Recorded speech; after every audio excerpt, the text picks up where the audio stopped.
Hello people, welcome back. So while we are still waiting for the elusive alien Romulus trailer that will so gracefully restore our passion for this battered, bruised and sometimes divisive franchise, or maybe it won't, who knows.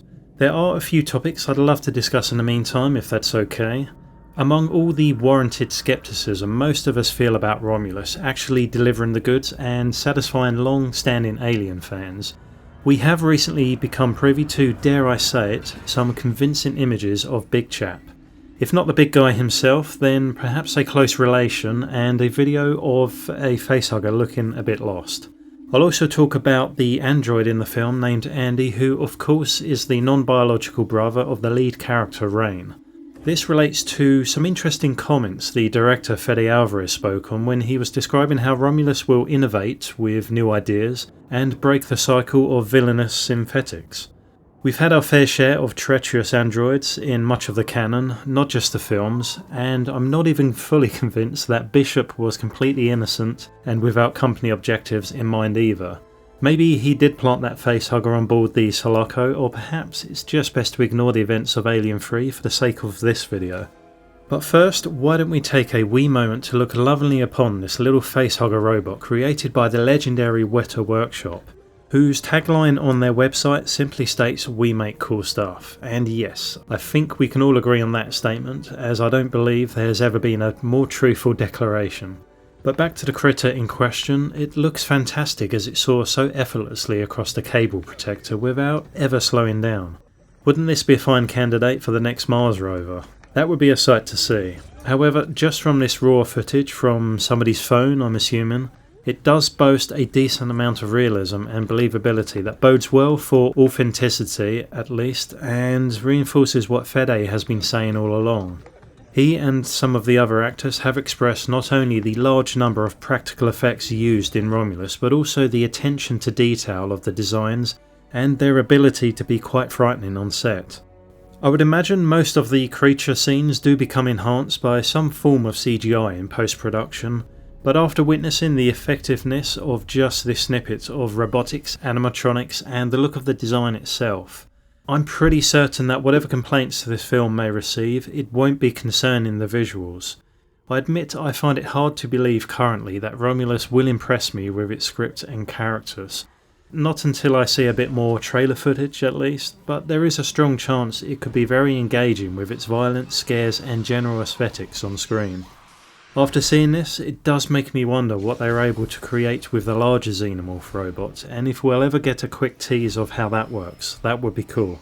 As long as they don't go too overboard with the creature action scenes and try to bring back some of that famous suspense which made the first two films so engaging, then what is also promising are the new images we have of what should be the highlight of the film, the Xenomorph.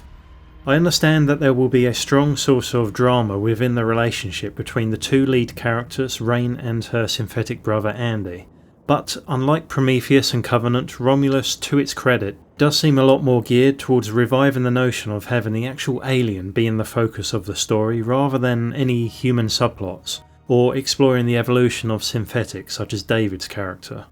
I have read a lot of articles expressing how Romulus, for this very reason, will be vastly more in the same vein of Ridley Scott's 1979 Alien, and clearly from the photos as well as the teaser trailer we can see that Romulus is trying to be an amalgamation of both those two spectacular films. That doesn't mean it's a done deal and the film will be good, I'm sure you would agree, and I believe we will get a vastly better idea and understanding of it all once we see the full-length trailer. That'll be an interesting day. I guess the reason why they never released it on Alien Day was probably not to place all their eggs in one basket and reserve something special for later, allowing them to keep alive much of the promotional hype. Okay, the first image, what do we see? I've tried to study it as much as possible, and it would appear to me that beyond any reasonable doubt, this has to be the big chap from the very first film, however they managed to retrieve him. A popular theory on that is the tracking device installed on the grappling gun used by Ripley in the airlock scene, which would have been picked up by incoming Weyland employees shortly after the detonation, which would suggest the company were tailing the Nostromo in anticipation of specimen retrieval. This theory certainly places the briefing that Ripley had to endure 57 years later in a completely new light, as either the investigators were unaware of the specimen retrieval archives, or the meeting was simply a farce and was planned just for appearances. Collecting the big chap must also have been one hell of a quick response, as I don't buy that a xenomorph could survive in a state of hibernation in space for any extended period. After all, they breathe like us and they excrete like us, and boy do they love to excrete. They could have revived him through DNA resurrection biology similar to Alien 4, if long exposure in space was a factor and it was found dead on arrival. Or maybe scientists had nursed back to life the very same being that had terrorised the Nostromo if the retrieval was fast. In essence, I think it's safe to assume that this is the same entity more or less. It has the same identical signature shoulder guards from the original and also shares the smooth dome-like quality head before they transitioned to the warrior drones in Aliens. The biomechanical looking tubes close to the dimple on the side of the dome match the original as best that I can see, and the teeth seem just as awesomely metallic as they were before. Now, what's that you say? Stop being a nerd, it's just an image, dude, get a life. I completely agree with that statement, but damn if I don't find delving into all of this as an Alien fan very exciting, even if I'm still 50-50 on all the other aspects of the film. But the ultimate piece of evidence presented here has to be the apparent heat damage to the right side of its elongated noggin, right there. You don't need to be a rocket scientist to recognise a rocket-related injury, and this scarring can only have come from the escape pod operated by Ripley after evacuating the Nostromo.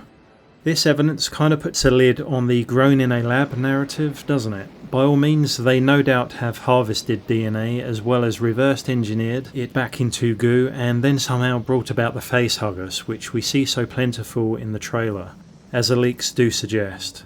But this guy, he ain't no test tube baby, he's all natural and homegrown on LV-426 for sure. The other dude on the left, well, adios amigos, it seems like it's game over for you. The second image shows a little less, but is still a great shot. Here we can see a better layout of the teeth that greatly matches Big Chap's, and wouldn't you know it, lots more drooling once again. I love to know where they get the water from for all this salivating they do. Maybe they extract it from the air using those 4 pipes on their back, if I am to speculate. Let me know in the comments if you have any great theories on that one, please. The vapours or smoke could be from an injury to the creature, its blood eating away at the ground beneath it, or possibly this is a shot of it awakening from cryosleep for the first time, and we are seeing the difference in air temperature causing this effect. Oh god, I just had a horrible thought. I hope we don't get another crew of morons like some of the characters in Prometheus that just go around touching buttons to see what happens and then lo and behold this thing pops out. If this image is the creature waking up, it could either be a flashback to when Romulus Station was fully operational, or more likely it is when the young adults arrive for some scavenging and button pressing.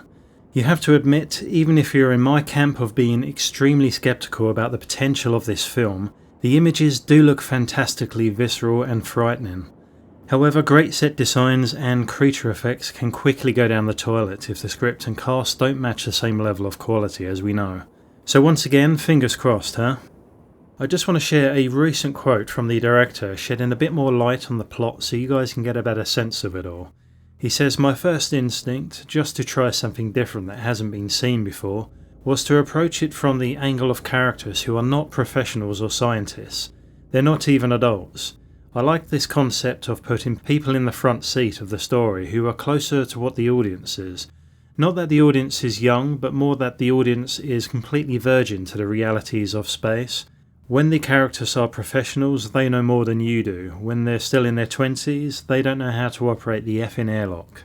I guess you can see where he's coming from and his reasoning for the age bracket of the crew members.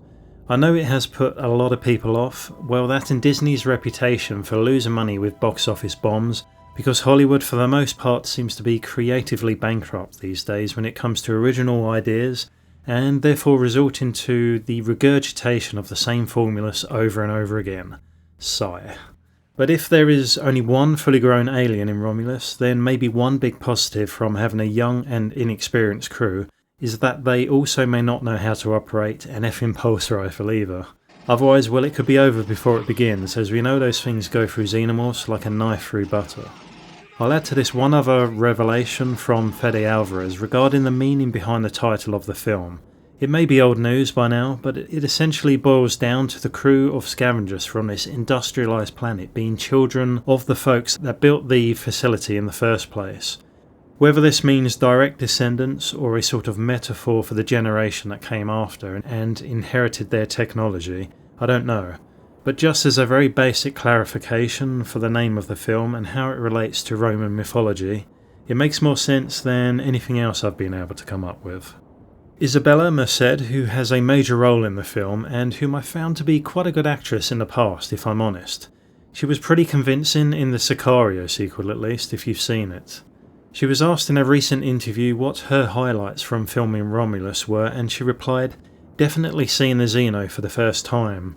They used a robot for that, and also they had a human being, like a really tall person, in a costume and special effects." Well, from this comment you could argue that of course the creature effects are good enough, we kinda have that impression by now from what we've seen and heard. But if we breathe some positivity into the conversation, then this could also imply that much of the reactions from the actors may come across slightly more authentic because of the beautifully built sets and extremely hostile looking alien costumes and robotic designs. After all, some of the best acting in the original was brought to life from genuine scenes of horror that were intended to surprise the actors on set, remember? Now look, if the movie turns out to be bad, I'll be the first person to express my honesty on that, trust me. But if you don't mind, for now, I'm going to remain cautiously optimistic at the very most. Lastly, the director has shed some light on what he believes to be a break in the trend of always having androids portrayed as villains. He's basically saying that the relationship between Andy and Rain in the film is complicated due to a distrust of synthetics that exists where they come from. But ultimately, Andy will be the heroic character in Romulus, apparently. I'm not sure what the director has against Bishop from Aliens, but maybe he also buys into the alien-free conspiracy that places a target on Bishop being responsible for the specimen on board. Who knows, but he was integral to their survival, I thought. Obviously, it sounds like this relationship will be the heart of the film, I would imagine, and I suppose one way to view this news is that when we look at Ash, we see no ill will in this heartless, unempathetic robot, just a tool deployed by a faceless, amoral company to serve orders at all cost. David, however, was cruel, manipulative, and had his own agenda as well as free will. I'll do the fingering. Although he was a fascinating character to observe, and I really enjoyed his scenes in both films, his storyline ultimately overshadowed and diminished the Xenomorph in my opinion, preventing the prequels from becoming the Alien films I thought we were going to get. So when it comes to Romulus, at least it sounds more and more like the alien will be the focus and main threat, and less of the overcomplicated side dramas detracting from what is really important. If Andy plays a role very similar to how Bishop was an integral part of the Marines in Aliens, then I think that is the sensible choice at this stage. I actually think this was a great decision made by the director when writing the script to have such a contrast and detachment from the events of Ridley's prequels, steering us back in the direction of, well, an Alien movie. This could mean the group become very tight-knit in the effort to stay alive, as would always be the case in such a situation.